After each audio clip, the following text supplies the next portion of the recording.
नमस्कार, मैं हूं पवन त्यागी।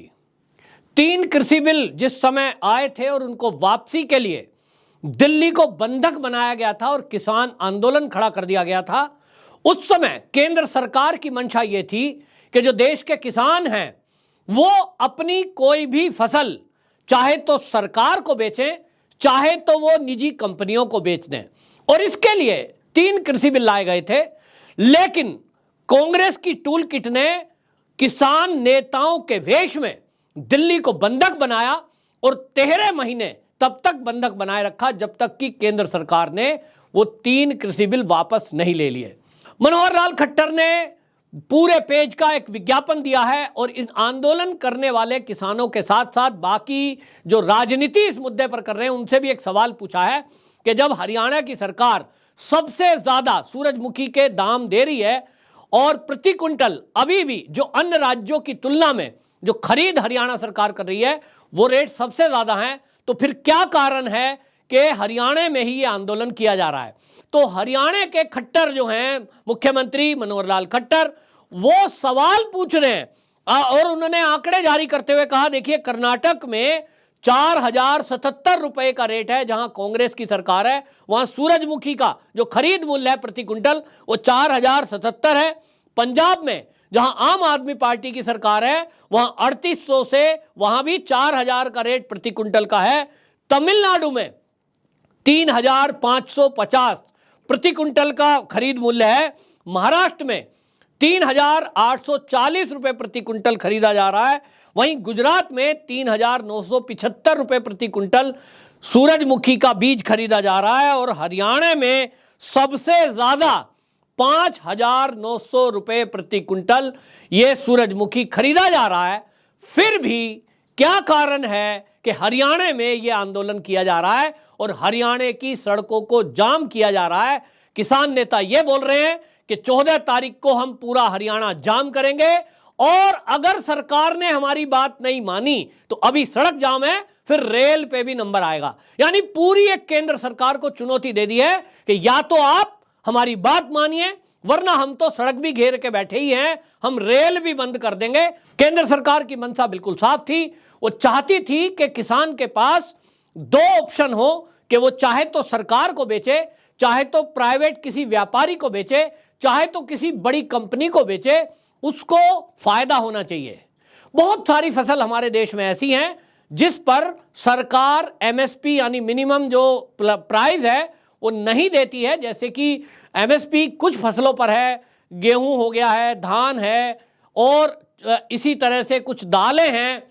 लेकिन सरकार चाहती है कि किसान जो है कि तिलहन और दलहन की जो फसलें हैं जिस पर किसान को अभी एमएसपी नहीं मिल पा रही है उस पर भी उसके लिए मार्केट खुले।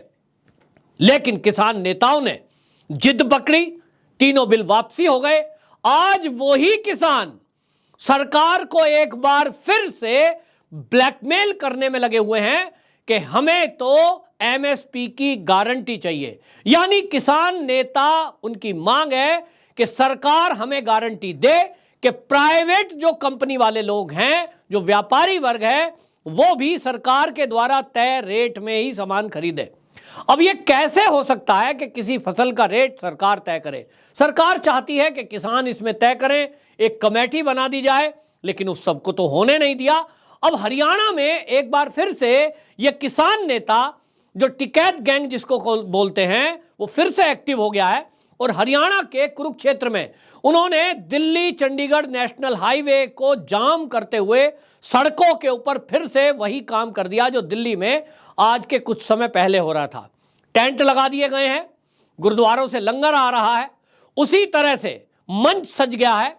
वही किसानों के बीच में जो चेहरे आपने दिल्ली के बॉर्डर पर देखे थे उसमें वो पूनम पंडित वही हैं, हरियाणा की खाप पंचायत वहीं आ गई हैं, वही गुरुद्वारे से आता हुआ लंगर। और अब अगले कुछ दिनों में आप देखेंगे यदि ये आंदोलन लंबा चल गया कि इसमें वो सारे टूल किट गैंग आपको नजर आएंगे जो दिल्ली के बॉर्डर पर आपने देखे थे। यानी अराजकता का माहौल एक बार फिर से बना दिया गया है और इस बार भी स्थान वो चुना गया है जहां भारतीय जनता पार्टी की सरकार है। नाम लिया जा रहा है सूरजमुखी बीज का कि सूरजमुखी पर जो हरियाणा सरकार है वो एमएसपी जो घोषित हुई है उस पर सारे किसानों की फसल को खरीदे, जबकि ऐसा कैसे हो सकता है? मान लीजिए धान की फसल के लिए सरकार एमएसपी घोषित करे, तो क्या यह संभव है कि सरकार पूरा धान हर किसान का खरीद ले? क्या यह संभव है कि जितना गेहूं पैदा कर रहा है किसान पूरे देश में वो सारा का सारा खरीद लिया जाए? सरकार की तो चलने नहीं देते, बात भी अपनी मनमानी है, सरकार की माननी नहीं है, और धरना प्रदर्शन भी वहां करना है जहां भाजपा का शासन है। मनोहर लाल खट्टर ने पूरे पेज का एक विज्ञापन दिया है और इन आंदोलन करने वाले किसानों के साथ साथ बाकी जो राजनीति इस मुद्दे पर कर रहे हैं उनसे भी एक सवाल पूछा है कि जब हरियाणा की सरकार सबसे ज्यादा सूरजमुखी के दाम दे रही है और प्रति क्विंटल अभी भी जो अन्य राज्यों की तुलना में जो खरीद हरियाणा सरकार कर रही है वो रेट सबसे ज्यादा है, तो फिर क्या कारण है कि हरियाणा में ही ये आंदोलन किया जा रहा है? जो इनसाइड स्टोरी है इसकी, असल में मैं आपको बता दूं कि इसमें कुरुक्षेत्र को क्यों चुना गया है। हालांकि पिपरी से शुरू हुआ था, फिर ये पिपरी जो है कुरुक्षेत्र का एंट्री पॉइंट है, लेकिन कुरुक्षेत्र के बारे में जो चंडूनी है, गुरनाम चंडूनी, उनके बारे में खुलासा हो रहा है कि उनकी पत्नी को आम आदमी पार्टी ने कुरुक्षेत्र की ही एक सीट से वहां विधानसभा का टिकट दिया था, और इसलिए आपको बता दूं वहां ये चंडूनी के द्वारा पूरा आंदोलन खड़ा किया जा रहा है ताकि आने वाले चुनाव में वो माहौल बनाकर एक लाभ लिया जा सके। और इसके पीछे आम आदमी पार्टी के साथ साथ कांग्रेस की टूल किट भी एक्टिव है, क्योंकि यहां पूनम पंडित जो कि कांग्रेस की नेता हैं उत्तर प्रदेश की, वो भी यहां पहुंची हैं। और जिस तरह से यहां बयानबाजी हो रही है कि सरकार को हराएंगे, भाजपा को हराएंगे, मोदी को हटाएंगे, और वहां मुद्दा आश्चर्य की बात यह है कि वहां किसानों का मुद्दा भी उठाया जा रहा है, तो साथ के साथ कुश्ती पहलवानों का मुद्दा भी वहां उठाया जा रहा है। किसान नेता बात एमएसपी की करने आए हैं, लेकिन वहां बात की जा रही है कि ब्रजभूषण शरण सिंह को गिरफ्तार किया जाए, जो कि कुश्ती संघ का पूर्व अध्यक्ष है। वहां बात की जा रही है गृह राज्य मंत्री की कि अजय मिश्र टेनी, उसको गिरफ्तार सरकार क्यों नहीं कर रही है, जबकि आप जानते हैं कि उसके बेटे के ऊपर आरोप थे आशीष मिश्र टेनी के, और बाकायदा उसके ऊपर एसआईटी का गठन हुआ, सुप्रीम कोर्ट में केस चल रहा है और वो जेल के अंदर है। लेकिन जिद है कि गृह राज्य मंत्री को क्यों नहीं गिरफ्तार किया। यानी एक तरह से पूरी ये दिखाई दे रहा है कि जैसे ही ये पहलवान थे जो जंतर मंतर पर बैठे थे, जब इन नेताओं को खाप पंचायत को ये लग गया कि अब तुम्हारी पोल पट्टी खुलने वाली है, अब तुम्हें मुंह दिखाने की जगह नहीं बचेगी, क्योंकि चार्जशीट 15 तारीख को दिल्ली पुलिस दाखिल करने जा रही है, तो जनता आपसे पूछेगी कि जिन पहलवानों के पीछे तुम खड़े थे, जिन पहलवानों को यह कह रहे थे कि मेडल लाने वाली बेटियों के साथ दुराचार करने वाले को जेल में जब तक नहीं डाला जाएगा हम आंदोलन खत्म नहीं करेंगे, तो यह आंदोलन जो खत्म हुआ है, और वो जो आंदोलन शुरू हुआ था, ये जो पहलवान थे, ये एलिगेशन जिसके ऊपर लगा रहे थे, जब चार्जशीट आ जाएगी तो शायद इनको आभास हो गया है कि उसमें इनकी पोल पट्टी खुलेगी, और इसलिए एक नया आंदोलन खड़ा किया गया ताकि जब ये सब कुछ हो तो ये इस मामले में इस मुद्दे को भुला सके, और एक नया आंदोलन खड़ा करके इन पहलवानों को शामिल कर लिया गया है ताकि इन पहलवानों की भी रक्षा कर सकें। और कल को अगर इन पहलवानों की गिरफ्तारी होती है फर्जीवाड़ा, फर्जी एफआईआर कराने में, तो फिर ये कहा जाए कि देखिए ये किसान आंदोलन में शामिल हुए थे और इसलिए देखो जी इनके खिलाफ पुलिस कार्रवाई कर रही है या मोदी सरकार कार्रवाई कर रही है। और ये नैरेटिव सेट करने के लिए अभी बातें की जाने लगी। बजरंग पुनिया किसान आंदोलन में शामिल हुआ, साक्षी मलिक बयान दे रही है, तो हरियाणा के खट्टर जो हैं मुख्यमंत्री मनोहर लाल खट्टर, वो सवाल पूछ रहे हैं और उन्होंने आंकड़े जारी करते हुए कहा देखिए कर्नाटक में 4077 रुपए का रेट है, जहां कांग्रेस की सरकार है, वहां सूरजमुखी का जो खरीद मूल्य है प्रति क्विंटल वो 4077 है। पंजाब में जहां आम आदमी पार्टी की सरकार है वहां 3800 से वहां भी 4000 का रेट प्रति क्विंटल का है। तमिलनाडु में 3550 प्रति क्विंटल का खरीद मूल्य है।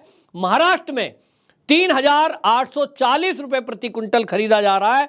वहीं गुजरात में 3975 रुपए प्रति क्विंटल सूरजमुखी का बीज खरीदा जा रहा है। और हरियाणा में सबसे ज्यादा 5,900 रुपए क्विंटल ये सूरजमुखी खरीदा जा रहा है।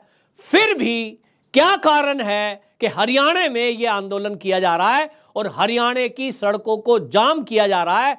किसान नेता ये बोल रहे हैं कि 14 तारीख को हम पूरा हरियाणा जाम करेंगे और अगर सरकार ने हमारी बात नहीं मानी तो अभी सड़क जाम है, फिर रेल पे भी नंबर आएगा। यानी पूरी एक केंद्र सरकार को चुनौती दे दी है कि या तो आप हमारी बात मानिए वरना हम तो सड़क भी घेर के बैठे ही हैं, हम रेल भी बंद कर देंगे। और आपको यहां ये याद रखना चाहिए कि ये जो सड़क है जिसके ऊपर ये किसान बैठे हैं, जिसको इन्होंने जाम किया हुआ है, वो 5 महत्वपूर्ण राज्यों को जोड़ने वाली सड़क है। जी हां, आप देखिए लेह लद्दाख तक ये सड़क जोड़ती है, उसके बाद वहां जम्मू कश्मीर, इसके बाद पंजाब, इसके बाद हिमाचल और हरियाणा, दिल्ली से 5 राज्यों को कनेक्ट करने वाली ये सड़क है।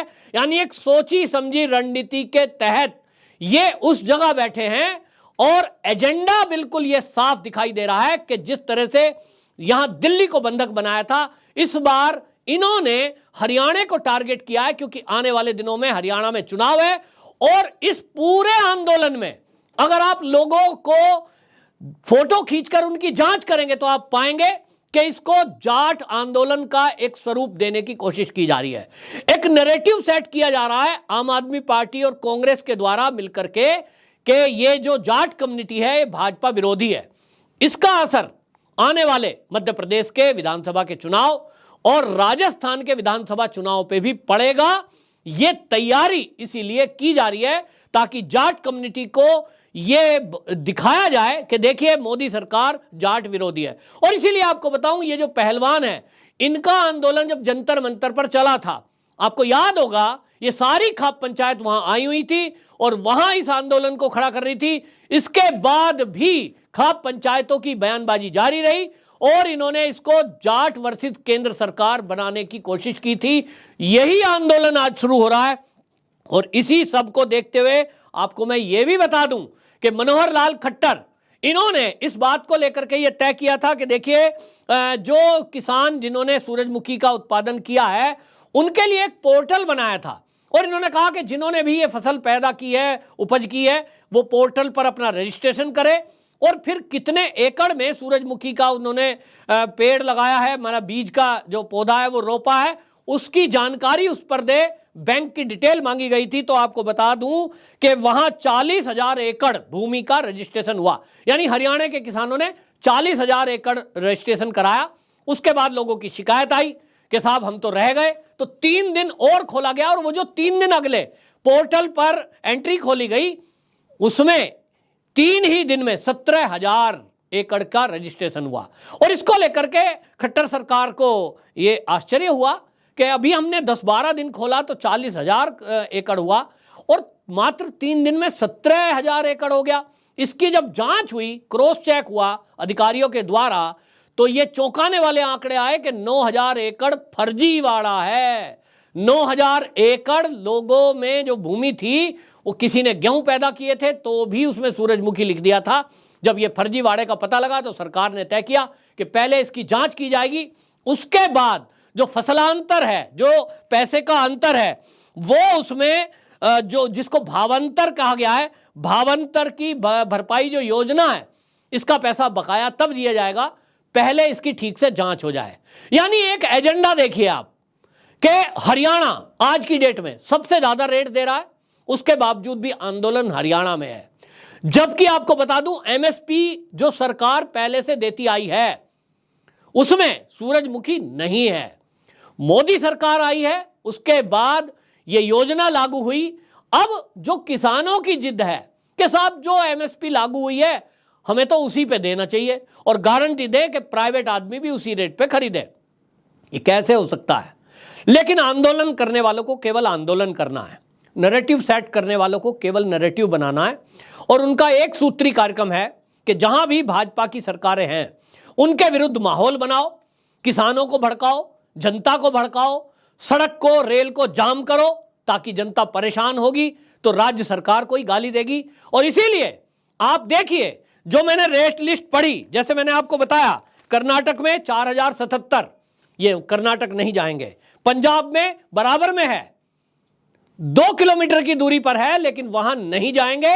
वहां मात्र 3800 से 4000 रेट दिया जा रहा है। खट्टर सरकार जो रेट दे रही है 5900 का, उसके बावजूद भी, सबसे ज्यादा रेट होने के बावजूद भी ये किसान नेता आंदोलन करेंगे हरियाणा में, क्योंकि एजेंडा बिल्कुल क्लियर है कि इनको तो मोदी को टारगेट करना है, भाजपा को टारगेट करना है, क्योंकि इन्होंने, ऐसा लगता है कि भाजपा को हराने की सुपारी ली है। आप सबको यह देखना है, किसानों को पहचानना है। ये वही लोग हैं जिन्होंने 3 कृषि बिल वापसी करा के देश के किसानों का नुकसान किया है, और अब जिस तरह की बातें ये कर रहे हैं, आगे केंद्र सरकार अब 100 बार सोचेगी कि एमएसपी के पचड़े में वो पड़े या ना पड़े। अल्टीमेटली ये किसानों का नुकसान कराकर ही मानेंगे, ऐसा दिखाई दे रहा है। आपकी क्या राय है, कमेंट बॉक्स में जरूर बताएं। वंदे मातरम।